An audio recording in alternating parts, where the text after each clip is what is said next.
बलूचिस्तान के आसार कदीमा के तहफ़्फ़ुज़ के लिए हुकूमत बलूचिस्तान का अहम फ़ैसला।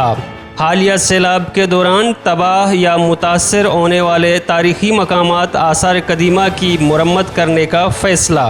इस सिलसिले में महकमा director of archaeology and museum Balochistan ने नोटिफिकेशन जारी कर दी।